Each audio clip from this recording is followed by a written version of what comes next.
ಇನ್ನು ಬಾಗಲಕೋಟೆಗೆ HDK BSY ಕೈನಲ್ಲಿ ಒಂದು ಕಡೆ ಕಂಪನ ಮೂಡಿಸ್ತಾ ಇದ್ದಾರೆ. ಲಿಂಗಾಯತ ಸಮುದಾಯದ ಮೇಲೆ ಕಣ್ಣಿಟ್ಟಿರುವಂತಹ ಬಿಎಸ್ವೈ ಎಂಟ್ರಿಯನ್ನು ನೀಡಿದ್ದಾರೆ. ಬೈ ಎಲೆಕ್ಷನ್ ಬ್ಯಾಟಲ್ನಲ್ಲಿ ಮಾಜಿ ಸಿಎಂಗಳ ರಣಕಹಳೆ.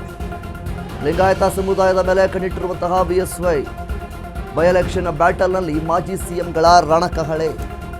ಬಿಜೆಪಿ ಗೆಲುವಿಗಾಗಿ ಅಖಾಡಕ್ಕಿಳಿದಿರುವ ಕುಮಾರಸ್ವಾಮಿ ರಣಕಣದಲ್ಲಿ ಘಟಾನುಘಟಿ ನಾಯಕರಿಂದ ಕ್ಯಾಂಪೇನ್ ಅನ್ನು ನಡೆಸ್ತಾ ಇದ್ದಾರೆ. ವೀರಣ್ಣ ಚನ್ನತಿಮಠ ಅವರ ಪರವಾಗಿ ದಿಗ್ಗಜರಿಂದ ಮತಬೇಟೆಯನ್ನು ಆಡ್ತಾ ಇದ್ದಾರೆ. ಶತಾಯಗತಾಯ ಕಾಂಗ್ರೆಸ್ ಸೋಲಿಸಲೇಬೇಕು ಅನ್ನುವಂಥ ನಿಟ್ಟಿನಲ್ಲಿ ಇದ್ದಾರೆ. ಮತ್ತೊಂದೆಡೆ ಬಾಗಲಕೋಟೆ ರಣಕಣಕ್ಕೆ ಜಬೀರ್ ಅವರು ಎಂಟ್ರಿ ಆಗ್ತಾ ಇದ್ದಾರೆ. ಉಮೇಶ್ ಮೇಟಿ ಪರವಾಗಿ ಕಣಕ್ಕೆ ಇಳಿದ ಸಚಿವ. ಮುಸ್ಲಿಂ ಮತಗಳನ್ನು ಸೆಳೆಯೋದಕ್ಕೋಸ್ಕರ ಜಮೀರ್ ಅಹಮದ್ ಅವರು ಭೇಟಿಯನ್ನು ನೀಡ್ತಾ ಇದ್ದಾರೆ. ವೋಟ್ ಬ್ಯಾಂಕ್ ಗಟ್ಟಿ ಮಾಡಿಕೊಳ್ಳಲು 2 ದಿನ ಪ್ರಚಾರ ಮಾಡ್ತಾರೆ. ನಾಳೆ ಬಾಗಲಕೋಟೆಗೆ ಆಗಮಿಸಲಿರುವ ಸಿಎಂ ಸಿದ್ದರಾಮಯ್ಯ ಘಟಾನುಘಟಿಗಳ ಪ್ರಚಾರದಿಂದ ರಂಗೇರುತ್ತಾ ಇದೆ ಒಂದು ಬೈ ಎಲೆಕ್ಷನ್. ಇನ್ನು ಬಾಗಲಕೋಟೆ ಕ್ಷೇತ್ರದಲ್ಲಿ ಎಚ್ಡಿಕೆ ಮತ್ತು ಬಿಎಸ್ವೈ ಅವರು ಈ ಒಂದು ಪ್ರಚಾರವನ್ನು ಮಾಡ್ತಾ ಇದ್ದಾರೆ. ಒಂದು ಕಡೆ ಕೈನಲ್ಲಿ ಅದರಿಂದ ಕಂಪನವನ್ನು ಮೂಡಿಸ್ತಾ ಇದ್ದಾರೆ. ಲಿಂಗಾಯತ ಸಮುದಾಯದವರ ಮೇಲೆ ಕಣ್ಣಿಟ್ಟು ಬಿಎಸ್ವೈ ಅವರು ಎಂಟ್ರಿಯನ್ನು ನೀಡಿದ್ದಾರೆ. ಇನ್ನು ಬಿಜೆಪಿಗೆ ಸಾಥ್ ಆಗಿ ಎಚ್ಡಿಕೆ ಅವರು ಕೂಡ ಪ್ರಚಾರಗಳಲ್ಲಿ ಕ್ಯಾಂಪೇನ್ಗಳಲ್ಲಿ ಭಾಗಿಯಾಗ್ತಾ ಇದ್ದಾರೆ. ರಣಕಣದಲ್ಲಿ ಘಟಾನುಘಟಿ ನಾಯಕರಿಂದ ಕ್ಯಾಂಪೇನ್ ಅನ್ನು ನಡೆಸ್ತಾ ಇದ್ದಾರೆ. ಬೈ ಎಲೆಕ್ಷನ್ ಬ್ಯಾಟಲ್ನಲ್ಲಿ ಮಾಜಿ ಸಿಎಂಗಳ ರಣಕಹಳೆ.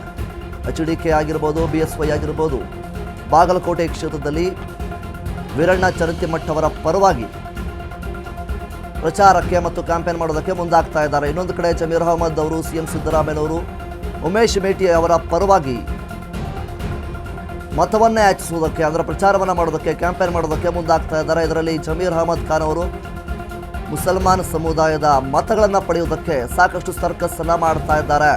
ಸೊ ಹೀಗಿರಬೇಕಾದ್ರೆ ಬಾಗಲಕೋಟೆ ಕ್ಷೇತ್ರದಲ್ಲಿ ಎರಡೂ ಕೂಡ, ಒಂದು ಕಡೆ ಬಿಜೆಪಿ, ಇನ್ನೊಂದು ಕಡೆ ಕಾಂಗ್ರೆಸ್. ಬಿಜೆಪಿಯ ಪರವಾಗಿ ಈಗಾಗಲೇ ಎಚ್ಡಿಕೆ ಕುಮಾರಸ್ವಾಮಿ ಅವರು ಕೂಡ ಒಂದು ಮೈತ್ರಿಯನ್ನು ಮಾಡಿಕೊಂಡಿದ್ದಾರೆ. ಬಿಜೆಪಿ ಜೊತೆಗೆ ಬಿಎಸ್ವೈ ಮತ್ತು ಎಚ್ಡಿಕೆ ಇಬ್ಬರೂ ಸಹಿತ ಭರ್ಜರಿಯಾದಂತಹ ಒಂದು ಪ್ರಚಾರವನ್ನು ಮಾಡ್ತಾನೆ ಇದ್ದಾರೆ. ಇಲ್ಲಿ ಮುಖ್ಯವಾಗಿ ಲಿಂಗಾಯತ ಸಮುದಾಯದ ಮೇಲೆ ಕಣ್ಣಿಟ್ಟು ಬಿಎಸ್ವೈ ಅವರು ಎಂಟ್ರಿಯನ್ನು ಕೊಟ್ಟಿದ್ದಾರೆ. ಲಿಂಗಾಯತ ಸಮುದಾಯದ ಮತಗಳನ್ನು ಪಡೆಯುವುದಕ್ಕೆ ಇಲ್ಲಿ ಬಿಎಸ್ವೈ ಅವರು ಸಾಕಷ್ಟು ಸರ್ಕಸ್ಸನ್ನು ಮಾಡ್ತಾ ಇದ್ದಾರೆ. ಸೊ ಇನ್ನೊಂದು ಕಡೆ ಅಂದರೆ ಕಾಂಗ್ರೆಸ್ನಲ್ಲಿ ಮುಖ್ಯವಾಗಿ ಜಮೀರ್ ಅಹಮದ್ ಅವರು ಕೂಡ ಬಾಗಲಕೋಟೆಗೆ ಭೇಟಿ ನೀಡೋದಕ್ಕೆ ಮುಂದಾಗ್ತಾ ಇದ್ದಾರೆ. ಭೇಟಿ ನೀಡಿ ಮುಸ್ಲಿಂ ಸಮುದಾಯದವರ ಒಂದಿಷ್ಟು ಮತಗಳನ್ನು ಪಡೆಯೋದಕ್ಕೆ ಸಾಕಷ್ಟು ಸರ್ಕಸ್ಸನ್ನು ಮಾಡ್ತಾ ಇದ್ದಾರೆ. ಇನ್ನು ಇದ್ರ ಬಗ್ಗೆ ಹೆಚ್ಚಿನ ಮಾಹಿತಿಯನ್ನು ನೀಡೋದಕ್ಕೆ ನಮ್ಮ ಪ್ರತಿನಿಧಿ ಆನಂದ್ ನಮ್ಮ ಜೊತೆ ಇದ್ದಾರೆ. ಆನಂದ್, ಮುಖ್ಯವಾಗಿ ಈ ಒಂದು ಬಾಗಲಕೋಟೆ ಕ್ಷೇತ್ರದಲ್ಲಿ ಈಗಾಗಲೇ ಬಿಜೆಪಿಯ ಪರವಾಗಿ ಎಚ್ಡಿಕೆ ಮತ್ತು ಬಿಎಸ್ವೈ ಅವರು ಸಾಕಷ್ಟು ಪ್ರಚಾರವನ್ನು ಸಹಿತ ಮಾಡ್ತಾ ಇದ್ದಾರೆ. ಅದೇ ಹೊತ್ತಲ್ಲಿ ಕಾಂಗ್ರೆಸ್ನಲ್ಲಿ ಸಿದ್ದರಾಮಯ್ಯನವರಾಗಿರ್ಬೋದು, ಜಮೀರ್ ಅಹಮದ್ ಅವರು ಸಹಿತ ಇಲ್ಲಿ ಸಾಕಷ್ಟು ಪ್ರಚಾರವನ್ನು ಮಾಡ್ತಾ ಇದ್ದಾರೆ. ಸೊ ಈ ರೀತಿಯಲ್ಲಿ ಸಾಕಷ್ಟು ಘಟಾನುಘಟಿಗಳು ಕೂಡ ಈಗಾಗಲೇ ಪ್ರಚಾರದಲ್ಲಿ ಭಾಗಿಯಾಗ್ತಾ ಇದ್ದಾರೆ. ಇದ್ರ ಬಗ್ಗೆ ಇನ್ನೂ ಏನೆಲ್ಲ ಅಪ್ಡೇಟ್ಸ್ಗಳು ಬಂದಿದೆ ಆನಂದ್? ವಿನೋದ್, ಏನು ಅಂದ್ರೆ ಬಾಗಲಕೋಟೆ ಉಪಚುನಾವಣೆ ಏನಿದೆ ಈಗ ಒಂದು ಅಂತಿಮ ಘಟ್ಟಕ್ಕೆ ತಲುಪಿದೆ ಅಂತ ಹೇಳ್ಬೋದು. ಯಾಕಂದ್ರೆ ನಾಳೆ ಬಹಿರಂಗ ಪ್ರಚಾರ ಒಂದು ಅಂತ್ಯ ಆಗಿರೋ ಹಿನ್ನೆಲೆಯಲ್ಲಿ ಇಂದು ಘಟಾನುಘಟಿಗಳ ಒಂದು ಪ್ರಮುಖ ಕ್ಷೇತ್ರದಲ್ಲಿ ಪ್ರಚಾರ ಮಾಡುವ ಮೂಲಕ ಮತಬೇಟೆಗಳನ್ನು ಸೆಳೆಯುವ ಯತ್ನ ಮಾಡ್ತಿದ್ದಾರೆ. ಪ್ರಮುಖವಾಗಿ ಈಗ ಬಿಜೆಪಿ ಪಕ್ಷದಿಂದ ಅಭ್ಯರ್ಥಿ ವೀರಣ್ಣ ಚನ್ನತಿಮಠ ಅವರ ಪರವಾಗಿ ಮಾಜಿ ಮುಖ್ಯಮಂತ್ರಿಗಳಾಗಿರುವಂತಹ ಯಡಿಯೂರಪ್ಪ ಇರ್ಬೋದು, ಜಗದೀಶ್ ಶೆಟ್ಟರ್ ಇರ್ಬೋದು, ಬಸವರಾಜ ಬೊಮ್ಮಾಯಿ ಇರಬಹುದು ಮತ್ತು ಎಚ್ ಡಿ ಕುಮಾರಸ್ವಾಮಿ ಅವರು ಇರ್ಬೋದು. ಹೀಗೆ ಸಾಕಷ್ಟು ಸಂಖ್ಯೆಯಲ್ಲಿ ಮಾಜಿಗಳು ಮತ್ತು ಹಾಲಿ ಸಂಸದರು, ಸಚಿವರು, ಶಾಸಕರು, ಹೀಗೆ ಸಾಕಷ್ಟು ಘಟಾನುಘಟಿಗಳು ಕ್ಷೇತ್ರದಲ್ಲಿ ಆಗಮಿಸಿ ತಮ್ಮದೇ ಆದಂತಹ ಪ್ರಚಾರ ಕಾರ್ಯ ಮಾಡುವ ಮೂಲಕ ಮತದಾರನ ಸೆಳೆಯುವ ಯತ್ನ ಮಾಡ್ತಿದ್ರೆ, ಕಾಂಗ್ರೆಸ್ ಪಕ್ಷದಿಂದ ಮುಖ್ಯಮಂತ್ರಿ ಸಿದ್ದರಾಮಯ್ಯನವರು ಇಂದು ರೋಡ್ ಶೋ ಮಾಡಲಿದ್ದಾರೆ. ಸಂಜೆ ಸಮಯದಲ್ಲಿ ಬಾಗಲಕೋಟೆಗೆ ಆಗಮಿಸಿ ರೋಡ್ ಶೋ ಮಾಡುವ ಮೂಲಕ ಇಡೀ ನಗರದಲ್ಲಿ ಒಂದು ಕಾಂಗ್ರೆಸ್ ಪಕ್ಷದ ಪ್ರಚಾರ ಮಾಡುವ ಮೂಲಕ ತಮ್ಮ ಮತ ಸೆಳೆಯುವ ಮಾಡ್ತಿದ್ದಾರೆ. ಅದು ಅಲ್ಲದೆ ಕ್ಷೇತ್ರದಲ್ಲಿ ಜಮೀರ್ ಅಹಮದ್ ಸಹ ಈಗ ಪ್ರಚಾರಕ್ಕೆ ಬರ್ತಿದ್ದಾರೆ. ಇಂದು ಜಮೀರ್ ಅಹಮದ್ ಬಂದು ಮುಸ್ಲಿಂ ಸಮುದಾಯದ ಮತದಾರರನ್ನು ಸೆಳೆಯುವ ಯತ್ನ ಮಾಡಿದ್ದಾರೆ.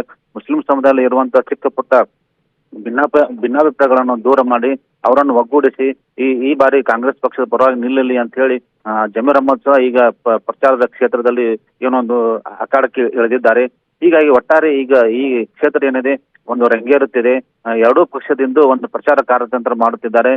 ಏಪ್ರಿಲ್ 9ರಂದು ಮತದಾನದ ಹಿನ್ನೆಲೆ ಏಪ್ರಿಲ್ 7ರಂದು ಬಹಿರಂಗದ ಸಭೆ ಅಂತ್ಯವಾಗಲಿದೆ. ನಂತರ ಮನೆ ಮನೆಗೆ ತೆರಳಿ ಮತಯಾಚನೆ ಮಾಡುವಂತ ಒಂದು ಕಾರ್ಯ ಮಾಡ್ತಿದ್ದಾರೆ.